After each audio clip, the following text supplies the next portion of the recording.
Some villains are cool, some villains are terrifying, but some are just straight up infuriating. The kind of character that doesn't need superpowers or any army. They just need to talk for 5 seconds before I want to throw my controller across the damn room. In today's video, I'm talking about the 3 most hateable antagonists in video game history. Characters that crawl under your skin and stay there. They don't blow up planets, they're just here to ruin your life one betrayal at a time. So with that being said, we're kicking off things with one of the most hated men in the Wild West. That's right, we're starting off with Michah Bell. Michah Bell isn't your typical villain. He's not some endgame boss with some dramatic theme music and a crazy weapon. No, Michah is a realistic kind of evil. He's that guy in the group project who doesn't do any work, trashes everyone else for it, and still convinces the teacher that you are the problem. From the moment that Michah shows up in Red Dead Redemption 2, something feels off. Even in the snowy intro missions, he's got this energy. He's too loud, way too aggressive, and he's always trying to prove something. I'm better! I am better! And at first, Arthur, and maybe even you, try to brush it off. You might be saying to yourself, oh, he's just a bit of a hothead. Nah, he's a parasite. He is scum. And you start realizing that very slowly into the game. He's never really with the gang. He's usually doing his own thing most of the time. Starting fights, causing division. He even baits Arthur into unnecessary violence. Constantly antagonizes other gang members like Bill, Charles, and worst of all, he plays Dutch like a fiddle. Fuck! He gets into Dutch's head, feeds his paranoia, and slowly turns Dutch against the people who are actually there to care for him. Michah's greatest weapon isn't strength or brains. It's cowardice disguised as loyalty. He waits until things are falling apart and then positions himself as Dutch's #1 supporter. If there's any time to use the word glazer, or glazing, this man is the definition of that whenever it comes to Dutch. But realistically, he's just making sure he survives while the rest of the gang burns and dies. The man literally hides in a cave hoarding gold like some dollar store dragon. That's not even a villain. That's a gremlin. And let's not forget how he also betrays Arthur, the only man in the gang with a moral compass left, other than my boy Hosea and Lenny. Shout out to the both of y'all, I miss you. But anyways, Arthur is literally dying, trying to save the people that he loves, and Michah is over here snitching to the Pinkertons for a few coins and clout. This is not the type of betrayal where it just doesn't feel bad, it feels personal. And Rockstar knew exactly what they were doing. They made him so despicable that when you finally go confront him as John, it's not even about justice. It's straight up revenge therapy. But just when you think Michah's the worst trade I've ever seen, we hop from the Wild West to Liberty City, where betrayal isn't only just personal, it's profitable. Let's talk about Dimitri Rascalov. Let's talk about Dimitri Rascalov. You ever meet someone in a game and think, okay, I probably shouldn't trust this guy, but maybe I'll give him a shot. Yeah, Dimitri is that type of guy. In GTA 4, Niko Bellic arrives in Liberty City hoping to escape a violent past and maybe find a fresh start. And then Dimitri shows up. He comes through saying nice stuff like, hey, welcome, we're family, you can trust me. And then like 15 minutes later, he's like, hey bro, kill this guy for me. Oh, and also, I may or may not be setting you up to die. Peace out. Dimitri's whole arc is built on betrayal layered over more betrayal. He even starts off as Mikhail Faustin's right-hand man, and we're led to believe that he's the reasonable one. But when he tells Nico to kill Faustin, his own boss, by the way, it's clear that this guy has zero loyalty. I swear, him and Michah gotta be from the same bloodline. I don't know how canonically, but it's somewhere in there. After Faustin's dead, you think, all right, maybe we're cool now. Wrong, bitch! Dimitri instantly sells you out to a heroin dealer and gets you ambushed in a warehouse. He doesn't even have to wait an hour. That betrayal was pre-ordered. Dimitri checks off all the boxes for me for a villain that I love to hate. He's efficient, he's ruthless, and he will backstab you within 15 minutes. What makes Dimitri even scarier than Michah is that he's smart. He's calm, cold, business-minded. He doesn't yell or rant. He just stares at you with dead eyes and talks about deals while ruining your life. He kidnaps Roman. Nico, it's Roman. Let's go bowling. Threatens your loved ones, and keeps showing up just when you think he's gone. He's like glitter. Once he's in your life, he's never leaving. And depending on what ending you pick for GTA 4, Dimitri will either betray you one last time or get what he's coming to him. But even with all that, there's still one villain who manages to be even worse in some ways. Not because he's more dangerous, but because he's still a kid. Let's talk about the little tyrant himself, Gary motherfucking Smith. Now listen, I can forgive a lot in video games. Murder, sure, it's an M-rated game. Robbery, classic GTA fun. But Gary Smith, the man who made me hate high school all over again? Fuck that guy. In Bully, you play as Jimmy Hopkins, a tough kid who's trying to survive Bullworth Academy. And on day one, like clockwork, with every other Rockstar villain, Gary says, "Hey Jimmy, stick with me and we'll take over this school." Like every other villain dialogue that Rockstar's made. He's charismatic, weirdly smart, and honestly, kinda likable at first. And then, plot twist, he's using you as his personal battering ram. He convinces Jimmy to take down every clique in school, which includes the nerds, the jocks, preps, greasers, and they all fall like dominoes. And the whole time, Gary's in the background like a Saturday morning cartoon villain, and he literally says, "I'm going to rule the school." And guess what? He fucking does it. But not by force, by manipulation. He lets Jimmy do all the dirty work, then swoops in to take the credit and twist the narrative. And all of a sudden, you're the villain now.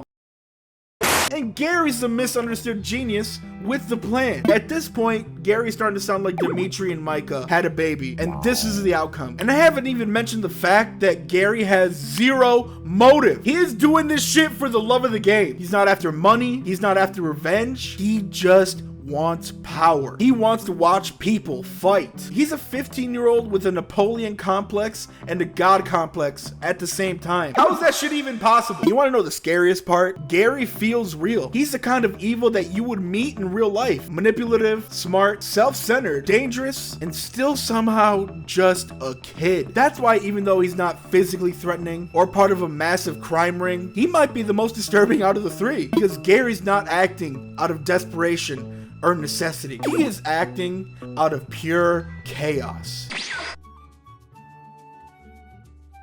Now, with me getting my villains out of the way, I ended up asking you guys on YouTube, what character do you despise the most? So let's get into it, shall we? Up first, we have J-Vault, and his response is, the Brutals from Odyssey. I don't think I've ever seen anyone say they're cool. Except maybe Harriet and the tall one. I don't hate them, but they're pretty sauceless. Even the Koopalings were more fun than them. Yeah, sometimes a villain doesn't even have to be, you know, necessarily that evil or well written out. Sometimes they just gotta have a really lame design, and that's just for you enough to hate them entirely. I respect this. Up next, we have Sky Raccoon, and he says, Kume from Like a Dragon, no need to explain. Fuck that guy! With all my heart, fuck that guy! Also, Edgar Ross from Red Dead Redemption 1, using John and then killing him like a dog. Yeah, that is true. I mean, especially after seeing the story from RDR2 all the way from RDR1, like, it looks like John makes it, bro, but he just gets wrapped into the government bullshit all over again, and yeah, they just, you know, they get him out there. But luckily for us, his son comes through and takes revenge. Some people still think that's like a bad ending, but honestly for me, an eye for an eye, fuck it, you know, get him, bro. He murked your dad. Up next we have True Humility, and he says, Schizo from Days Gone. He represents the persistent, ruthless past changing up when you're trying to move on. Oh, I fucking hate those type of people. You're trying to become a better person and they just keep reminding you of the past and where you fucked up. Yeah, fuck those type of people. He's a backstabbing, self-serving,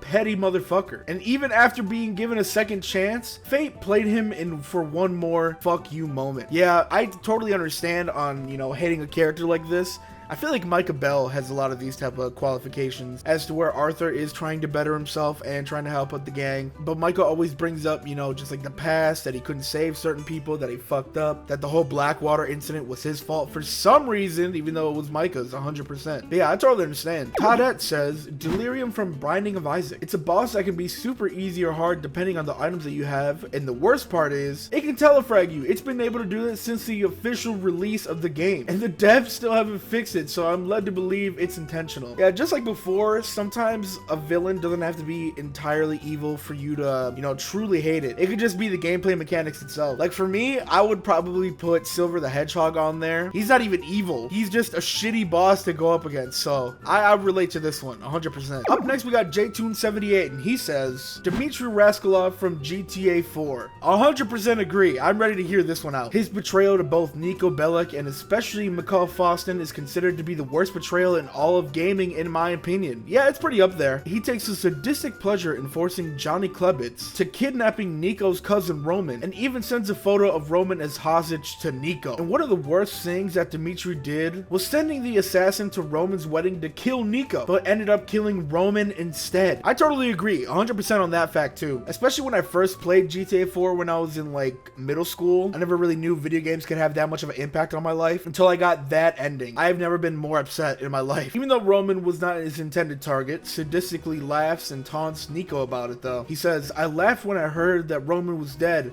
Ha! He's also a massive coward who leaves all his men to do the dirty work for him, and only fights back when he is the last man alive and was cornered. All in all, Dimitri is tied as my most characters hated in all fiction. 100%. Whoever wrote the character for Dimitri needs a raise, because out of every Rockstar villain, in my opinion, that I've played so far, he has been the most memorable one. Not in a good way, but mainly because I fucking hate him. Up next, we have Ultra, and he says, "Special shout out to Black Doom from Shadow the Hedgehog. Dude came to Earth, took advantage of Shadow's amnesia, telling him that if he brings the 7 Chaos Emeralds, he'll tell him the truth about his past. But he really wants those emeralds to teleport the Black Comet to Earth and consume humanity. On top of that, he makes his plan sound a lot nicer than it is, calling it the Promise Time and Day of Prosperity, which is manipulation 101. Even 50 years ago, he manipulated Gerald Robotnik into making Shadow under the pretense that he was trying to help him find a cure for Maria. Yeah, for Gerald Robotnik to be considered one of the smartest people in the verse, that was a pretty stupid thing to trust a demon, but I mean, hey, desperate times calls for desperate measures, and I totally understand him there. Probably the worst part of it is that he continuously uses Shadow's trauma as a tool to get him to join the Black Arms, like the 2 Maria flashback levels in Shadow the Hedgehog, which would be Lost Impact and the Doom. Another example is in Shadow Generations, where he uses the Doom Zone as another way to use Shadow's trauma against him. Remember, the Doom Zone is molded after Radical Highway, which is when the wound was still fresh for Shadow and he was feeling the most resentful of humanity. The Doom Zone is meant to remind him why he hated humans and turn against them again. And on the topic of Shadow Generations, Black Doom really decided to upgrade the evil villain premium plan and go from trying to manipulate Shadow to straight up mind controlling him, using the Doom powers to make him the strongest weapon he has. Also, not to mention that the Doom power also puts Shadow in a lot of pain when he first gets them. Yeah, that is true, especially after seeing those transformations for the first time. Shadow did not look like he was having the best time. Also, honorable mention has to go to Mephiles for using the same manipulation tactics on Shadow and Silver, and being the only villain to canonically kill Sonic. Yeah, that is true. I honestly keep forgetting that Sonic can't really die until it comes up to Mephiles. Mephiles is the man to do it. And also movie Gerald Robotnik for how he goes from being buddy-buddy with Eggman to betraying him and saying he's no Maria. Oh my god. I remember seeing that scene for the first time in theaters. My jaw physically dropped. Couldn't pick that shit up until the movie ended. That was one of the coldest moments in the entire franchise. I agree. Damn, so Ultra got a lot of beef with hella villains here. I know that was really long, but I had to go into depth here. No, that's totally fine. I understand. For me, I would say Black Doom is up there, but I still think Silver the Hedgehog is the worst enemy. Not even based on how evil he is, just because of the shitty ass boss fight. Regardless, beautiful choice. Up next, we have Orison, and he says, the first one that comes to mind are Kamoshida, Madarame, and Okurama from Persona 5. This is a long one, so strap in. No worries, bro. I'm ready to hear you out. Kamoshida is a PDF file and a high school teacher who physically abuses the students of the volleyball team. Oh my god. And is dating one of the students. Lock his ass up! Where's the police? Kamoshida was also mocking Ryuji, a member of the disbanded track team, Family Light, which spread a bad word about Ryuji in the school. So he retaliated, and Kamoshida broke his leg, which was labeled as a self-defense by the teacher. What the fuck? Bro, if that was me, I'd be running it down on that bitch. Hell no. You break my leg and you say that shit was for your protection? At that point, bro, we gotta go eye for an eye. My leg, your leg. That shit is up next. Madarame is a famous quote-unquote artist who plagiarizes art of his pupils and profits off of it. Damn. Which made one of his pupils commit suicide. Oh my god. What the fuck? Dude, I didn't know Persona 5 got this deep. What the shit? Yusuke is his last pupil who is in denial that Madarame is a fake artist because he took Yusuke in as his own child after his mother died. Oh god, no, the manipulation tactics. I can already see it happening from this far away. Until he finds out that Madarame was responsible for his mother's death and Yusuke